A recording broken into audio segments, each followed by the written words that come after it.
Senhor esteja convosco. Ele está no meio de nós. Proclamação do Evangelho de Jesus Cristo, segundo Mateus. Glória a vós, Senhor.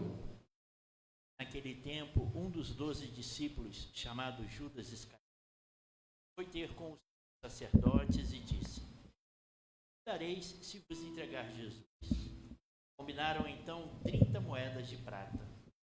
Daí em diante, Judas procurava uma oportunidade para entregar Jesus.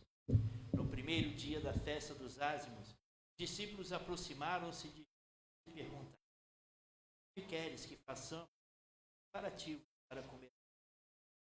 Jesus respondeu: ide à cidade, procurai certo homem e mestre, manda dizer: meu tempo está próximo, vou celebrar a Páscoa em casa junto com meu. Os discípulos fizeram como Jesus mandou e prepararam a Páscoa. Ao cair da tarde, Jesus pôs-se à mesa com os 12 discípulos. Enquanto comiam, Jesus: em verdade eu vos digo, um de vós vai me trair. Eles ficaram muito. Um por um começaram a lhe perguntar: será que sou? Jesus respondeu: quem vai me trair é aquele que põe a mão. O filho do homem vai morrer, conforme diz a respeito dele. Ai daquele que trair o filho, que é melhor que eu tiver. Então Judas, traidor, perguntou: mestre, serei eu? Jesus lhe respondeu: tu. Palavra da salvação. Glória a vós, Senhor.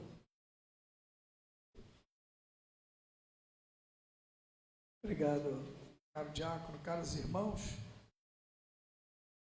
De novo, hoje nós temos no Evangelho a narração da traição de Judas, né? Mas ontem nós vimos no Evangelho segundo João, hoje no Evangelho segundo Mateus. Mas eu queria dar uma palavra para vocês justamente sobre as 7 palavras de Jesus na cruz, porque foi a nossa procissão, o encontro de Maria e Jesus, né? E foi também a introdução à missa, hoje as 7 palavras de Jesus. Então, uma palavra breve sobre elas, né?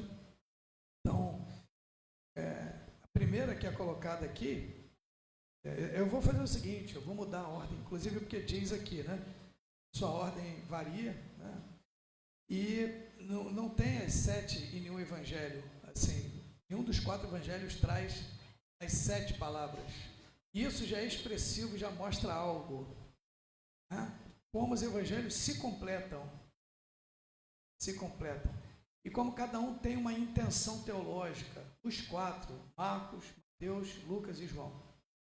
E os evangelhos, eles são uma narrativa com base histórica da vida e do ministério de Jesus, do relacionamento dele com seus discípulos, o que ele ensinou, as obras que ele realizou, como ele foi confrontado pelos seus adversários, todo o ministério público de Jesus, até a sua paixão, a gente acompanha especialmente nesses dias. Mas ele é um relato que é um testemunho, isso é importante. Ele é um relato, ele não é um documento rigoroso historicamente, ele tem base histórica, mas ele tem uma elaboração de cada um dos evangelistas. Eles dão um testemunho, e quando a gente dá um testemunho, é isso. Às vezes uma informação ou outra parece que divergem nos evangelhos, parece que são diferentes. Isso não contradiz, né? Um evangelho não contradiz o outro. Isso não tira a força dos evangelhos, nem a verdade deles. Pelo contrário, confirma a verdade daqueles evangelhos. Mesmo as nuances diferentes ali, confirmam a verdade daqueles evangelhos. Vou dar um exemplo aqui. Digamos que acontece alguma coisa, né? Um crime, alguma situação, lá no seu local de trabalho, ou no condomínio onde você mora, e aí o inspetor, um detetive, chega lá para investigar o que aconteceu. E ele começa a ouvir todo mundo. Ouve o porteiro, ouve um vizinho, ouve outro vizinho, ouve quem estava no lugar, teve um barulho, sumiu alguma coisa, explodiu, teve alguma coisa, alguém roubou alguma coisa, ou alguém deu um tiro em alguém, não sei lá o que está sendo investigado. E aí o detetive começa a investigar e ele vai percebendo, os testemunhos são semelhantes, mas tem diferenças. Existem diferenças. E às vezes até contradições, né, aparente, porque mas vem cá, você ouviu um barulho de tiro? Não, tiro não ouvi não, ouvi um barulho lá na hora, um tumulto, um grito, mas tiro não. Aí o outro fala, não, eu vi um tiro, eu ouvi um tiro sim. Tá. Não necessariamente um dos dois está mentindo, eles estão dando um testemunho. Agora imagina, a gente não precisa ser formado em, sei lá, em direito ou em um curso para ser inspetor ou detetive, não precisa ser Sherlock Holmes, para a gente perceber o seguinte, imagina que você vai lá, né, você que é um inspetor, e você começa a investigar lá, e você começa a colher os depoimentos de todo mundo, e aí todo mundo diz a mesma coisa, igualzinho, mesmas coisas, as mesmas palavras, igualzinho todo mundo está repetindo. Pensem comigo, isso fortalece o testemunho daqueles ali, ou enfraquece o testemunho daqueles ali? É claro que enfraquece. É o que eu falo, a gente não precisa ser Sherlock Holmes para perceber, mas está todo mundo falando a mesma coisa, igualzinho, com as mesmas palavras, inclusive, olha, tem caroço nesse angu, né? Tem café nesse bule aqui, tem alguma coisa estranha aqui, está tudo muito igualzinho. O que fica aparecendo? Combinaram antes, olha, vamos falar isso, não fala isso, vamos dizer isso, parece ter uma intenção maliciosa por trás. Não é o caso dos evangelhos, que narram a vida e o ministério de Jesus, tem semelhanças, tem uma linha, né, um fio condutor, mas tem suas diferenças e suas nuances. Em vez disso tirar a força daquele testemunho, pelo contrário, reforça aquele testemunho, fortalece, porque o evangelho é um testemunho. Olha, a vida, o evangelho, a boa nova de Jesus, segundo Mateus. Segundo Marcos foi assim, segundo Lucas foi dessa outra maneira, segundo João foi dessa outra. E nenhum deles esgota a riqueza de Jesus. Os quatro somados lançam luz sobre ele e nos apresentam o nosso Senhor e Salvador, nosso grande mestre, nos ilumina e nos apresenta. E mesmo assim, não plenamente, né? O próprio evangelho atesta, Jesus fez muitas outras coisas que não estão narradas. Essas aqui foram escolhidas para que vocês creiam e, crendo, tenham a vida. Olha aí. Então, por aí a gente já vê. As palavras de Jesus na cruz são um sinal também muito interessante sobre isso. Porque, como eu falei, não tem nenhum evangelho que tenha as 7. Pelo contrário, né? Mas elas somadas, a gente somando os 4 evangelhos, a gente chega a 7 palavras. Eu queria fazer, então, a ordem dos evangelhos, com vocês rapidinho, não vou me estender, mas uma palavra sobre cada um. Qual é a primeira palavra que é narrada? É a única que é repetida. É a única que é repetida, porque as outras cada um traz, né? Já vou dizer logo, Mateus e Marcos trazem uma única palavra, na verdade Marcos é repetido por Mateus, essa primeira, depois Lucas tem 3 palavras diferentes, e depois João tem outras 3 palavras diferentes. Por isso, quando você soma, você tem 7. E a única repetida é de Marcos e Mateus, que é essa aqui, onde Jesus diz, em aramaico, é mantida ali a palavra original, Eli, Eli, lama sabachthani. E não é compreendido nem ali na hora. Ele chama por Elias, não era isso. Eli, Eli, lama sabachthani queria dizer, meu Deus, por que me abandonaste? E aí é um drama isso, né? Porque como é que pode? Jesus se sentiu abandonado pelo Pai? Será que Jesus teve uma crise de fé nesse momento? Como entender? E é uma palavra que Marcos coloca no seu evangelho, e Mateus repete e confirma, Jesus na cruz dizendo isso. Uma coisa importante da gente refletir é o seguinte, esse aqui é o primeiro versículo de um salmo. Se você chegar em casa, você pode ver lá esse salmo. E a gente recita ele também na Semana Santa. É o Salmo 21 ou 22. É o salmo imediatamente anterior ao Salmo do Bom Pastor. Se chegar na sua casa lá, você abre lá o Salmo do Bom Pastor, o Senhor é o pastor que me conduz, não me falta coisa alguma, não é isso? Opa, o salmo anterior é esse aqui. Começa assim, o salmista dizendo, meu Deus, por que me abandonaste? E ficais longe do meu grito e minha prece. E aí ele vai narrando a sua situação dolorosa e humilhante. Dá uma lida lá naquele salmo. É incrível. Parece que o salmista, o rei Davi, é atribuído a ele, né? Portanto, 1000 anos antes de Cristo, ou algum outro que tem escrito ali naquele tempo, parece que ele estava narrando a vida de Jesus. Né? Sacodem a cabeça, zombam de mim, eu posso contar todos os meus ossos. ao ver-me zombam de mim, enfim, então, lançam sorte sobre a minha túnica. Então, a gente vê quase que a descrição da paixão de Jesus.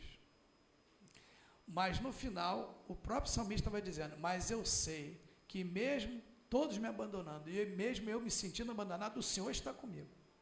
E eu sei que o Senhor vai me tirar desse fundo do abismo e vai me dar a vida. E que junto do Senhor eu vou viver na glória e tudo. Então, leiam o Salmo todo. Cheguem em casa e vocês vão ver.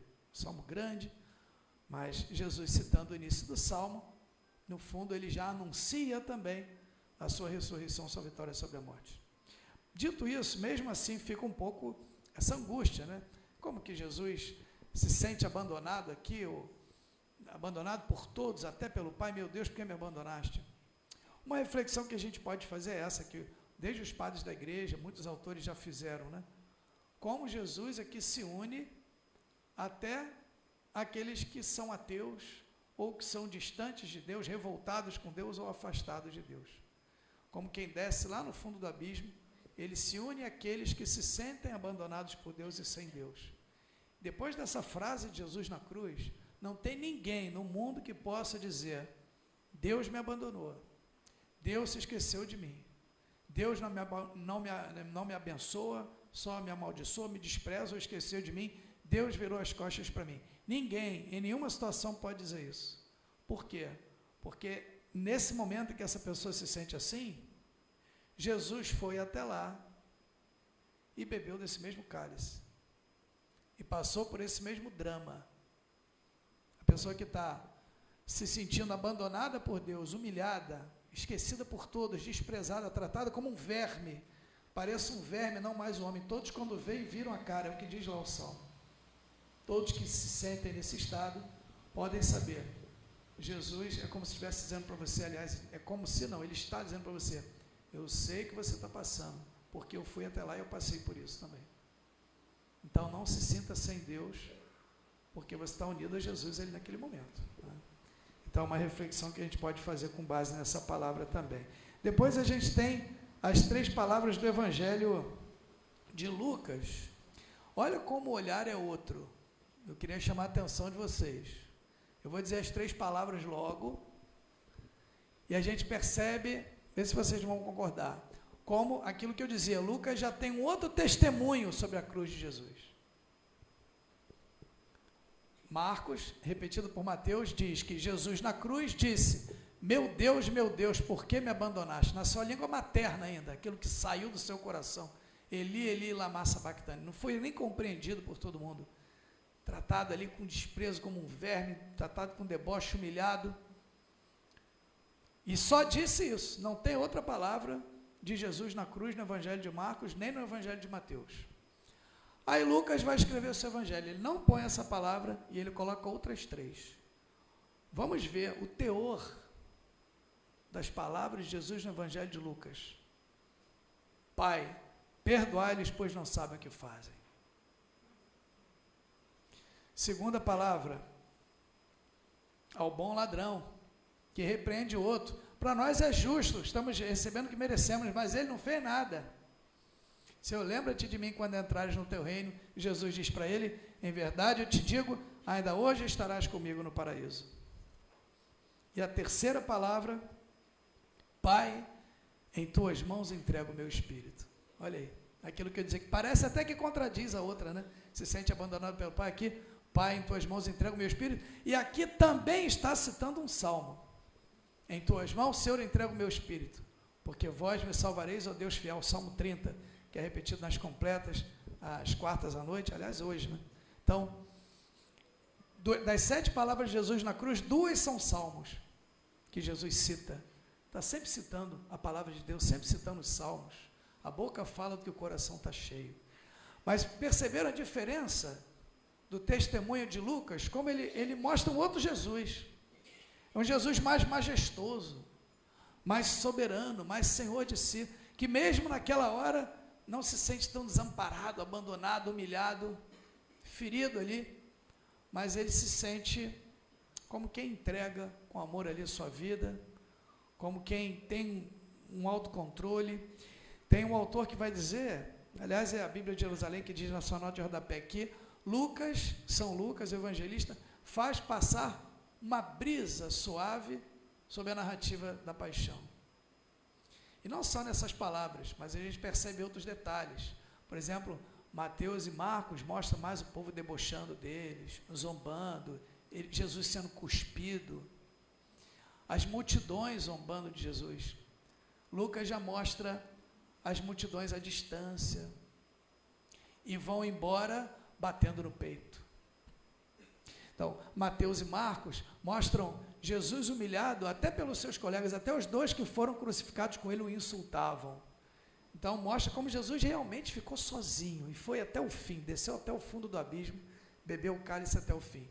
Lucas já mostra, por exemplo, o bom ladrão, né, se convertendo na última hora, reconhecendo Jesus como Senhor, né, como Rei, e pedindo para ser acolhido no seu reino. Perdoai-lhes, pois não sabem o que fazem. Que palavra forte, né, soberana ali de alguém que na cruz está perdoando os que fazem o mal. Ainda hoje estarás comigo no paraíso. O hoje, típico de Lucas.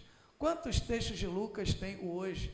Desde o anúncio lá do anjo aos pastores, eis que vos anuncio uma grande alegria, hoje nasceu para vós um Salvador. Isso vos servirá de sinal, encontrareis o menino deitado na manjedoura, envolto em faixas, e a corte celeste cantando. Quando Jesus vai a Nazaré, hoje se cumpriu essa palavra da Escritura que acabaste de ouvir. Tu és o meu filho, eu hoje te girei, a citação do Salmo. Jesus visitando a casa de Zaqueu tem 2 vezes, hoje eu preciso jantar na tua casa. E aí depois no final, quando Zaqueu fala que vai distribuir seus bens aos pobres, ele diz, hoje entrou a salvação nessa casa, porque esse também é um filho de Abraão. Então, todos esses textos que eu falei, estão somente no Evangelho de Lucas, o profeta do hoje. Hoje é o dia da salvação.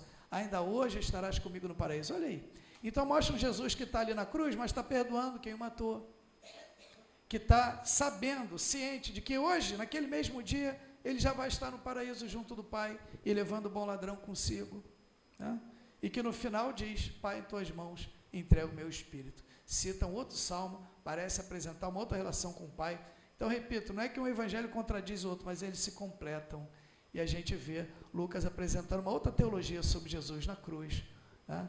Com a passagem dos anos, Marcos e Mateus escreveram mais perto da paixão. Então, os cristãos ainda viviam muito aquele drama. Lucas já é mais tardio, escreve um pouco depois, onde os cristãos já estavam habituados a reconhecer Jesus na cruz, dando a vida por amor. Aquilo já estava claro para eles. Então, ele vai e coloca essas palavras no seu evangelho. E o evangelista João depois coloca as outras 3, né, que a gente viu aqui, que também são bem interessantes, porque todas elas também têm como que um símbolo. João é muito simbólico, também é um evangelista tardio, né, e que tem os seus acréscimos também. As palavras de João, as palavras que estão no evangelho de João, quais são? São as 3 que faltam. Primeira, ele diz para Maria, que estava de pé junto à cruz com o discípulo amado, mulher, eis aí teu filho, filho, eis aí a tua mãe. Então, olha ali que bela palavra, deixa como herança para a igreja, já tinha deixado a Eucaristia, já tinha deixado a si mesmo, e depois deixa para nós como herança a nossa mãe, né? Maria, Virgem Maria. O discípulo amado a levou consigo. E nós somos chamados como discípulo amado a estar de pé, junto à cruz de Jesus, com Maria, e depois levá-la consigo para a nossa casa, e tê-la como mãe, a Virgem Maria. O evangelista João, como eu falei, tudo nele é muito bem amarrado. A Virgem Maria só aparece 2 vezes no Evangelho de João. Aqui, no final do Evangelho, aos pés da cruz, e nas bodas de Caná. No início do seu ministério, no primeiro sinal, no primeiro milagre, por intervenção dela. E Jesus diz ali, mulher, minha hora ainda não chegou. Olha aí. Mas mesmo assim ele faz a pedido dela, e aqui agora a gente tem a hora de Jesus. E a gente vai entender, fazendo um breve comentário também, por que Jesus mandou encher 6 talhas d'água, porque tudo no Evangelho de João são 7.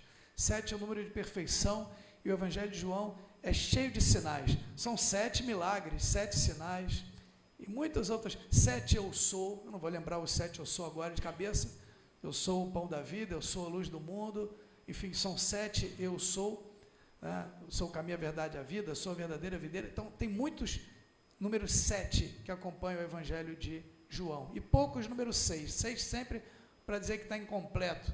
São 6 as talhas de água que ele manda encher e fornece aquele melhor vinho. Por que 6? Porque não era a hora dele. Então ele guarda a 7ª talha para quando chegasse a hora dele. E quando chegou a hora dele, aqui na cruz, ele oferece o melhor vinho, que é o seu próprio sangue, a sua vida derramada por amor a nós. Então nós, quando comungamos, nós participamos lá das bodas de Caná. E por isso que o evangelista João anota o que o mestre Sala falou sem perceber. Todo mundo serve primeiro vinho melhor. Ele estava dando uma bronca no noivo, hein? Ele não estava elogiando o noivo, não. Todo mundo serve o vinho melhor primeiro. Você vai, tem que servir o... Né? Agora que está todo mundo embriagado, você vem com vinho melhor. Né? Então, olha aí. Mas por que João anota no seu evangelho? Justamente para ser um sinal disso, que Jesus serviu aquele vinho de tanta qualidade, melhor que a água, melhor que o vinho velho, mas ele estava guardando o vinho melhor para o final. Você guardou o vinho melhor até o final? Pois é Jesus, que guardou o vinho melhor, seu próprio sangue derramado por amor a nós, sua própria vida dada por amor a nós. Né? E aí, quando o soldado vai abrir, vai sair sangue e água. Então, quantas coisas bem amarradas aqui. Maria é sinal justamente daquela discípula fiel, que está lá no início do Evangelho, aí quase que uma sombra que desaparece no Evangelho, mas o tempo todo com Jesus. E no final da cruz está ali de pé, junto à cruz, com Jesus. Né? E aí ouve essa palavra, mulher, eis aí teu filho, filho, eis aí a tua mãe, que nós então a sigamos. Né? E tem mais 2 palavras então de João, que estão no final também, que tem muitos sinais também, não dá para ficar me estendendo muito, mas assim, ele diz, né, na cruz, tenho sede, né? Muito interessante quando ele fala, tenho sede, e muitos autores espirituais já refletiram sobre isso, né? A sede de Jesus não é a sede de água só, é sede de almas, sede de corações, né? Sede da nossa vida, por isso que ele se entrega todo a nós. E o curioso é que Jesus diz, tenho sede, e logo depois ele vai dizer, tudo está consumado, mais uma vez, é a última palavra, é a 7ª palavra, a 3ª do Evangelho de João, tudo está consumado, é a última palavra dele, expirou e entregou o Espírito. Né? E aí, vendo que estava morto, o soldado foi lá, feriu o seu lado, para confirmar se ele estava morto, porque quebravam as pernas dos soldados, dos mortos, os soldados quebravam as pernas dos mortos, para que eles não conseguissem se erguer para respirar e morressem mais rápido, porque estava perto da festa da Páscoa. Mas aí, vendo que Jesus já não estava mais vivo, não quebraram as pernas. Isso é um sinal, porque o cordeiro tinha que ser um cordeiro perfeito, sem nenhum osso quebrado. O cordeiro lá no Antigo Testamento, e Jesus é uma imagem desse cordeiro. E aí ele então, o soldado, para confirmar que ele estava morto, abriu o lado de Jesus, e saiu sangue e água. Olha que coisa. Tem um sinal ali nesse evangelho. Jesus, ele pede a água de alguma maneira, tem sede, mas depois ele que oferece a água. Quando o soldado fere o seu lado, saiu água para matar a nossa sede. É um sinal do batismo, e o sangue é um sinal da Eucaristia, né? Como eu falei, a 7ª talha, depois lá de Caná, as 6 talhas, o vinho melhor ele guardou para o final. Ele dá a vida por amor a nós, né? Então, é o que a gente vê. E nos lembra um outro episódio lá do início do Evangelho também, que nós recordávamos algumas semanas, que foi o diálogo de Jesus com a samaritana. E eu dizia que aquela samaritana é uma imagem da igreja. A mesma coisa que aconteceu na cruz, aconteceu lá no início, quase como que uma profecia. Jesus pede água, mas depois é ele que oferece. Olha que coisa. Ele, fatigado da viagem, no maior calor do dia, sentou-se junto ao poço, ele pede a ela, aquela mulher, dá-me de beber. E aí a mulher, como é que você, sendo judeu, pede beber a mim que sou samaritana? E aí Jesus diz assim para ela, se você soubesse quem é que te pede beber, se tu conhecesse o dom de Deus, tu é que pedirias e ele te daria uma água viva. Aquele que beber da água que eu lhe der, do seu interior jorrarão rios de água viva para a vida eterna. Então, a gente percebe o Evangelho de João todo muito bem amarrado, tudo muito encaixado, uma coisa está conectada com a outra. E assim também os 4 Evangelhos, uma riqueza que realmente só poderia ser uma obra de Deus em nosso favor.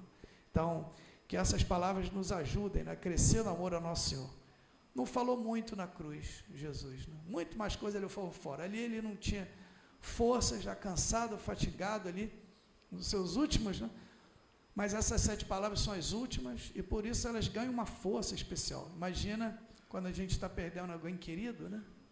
O leito de morte do nosso pai, da nossa avó, seja de quem for, as últimas palavras ali, elas têm um peso maior, né?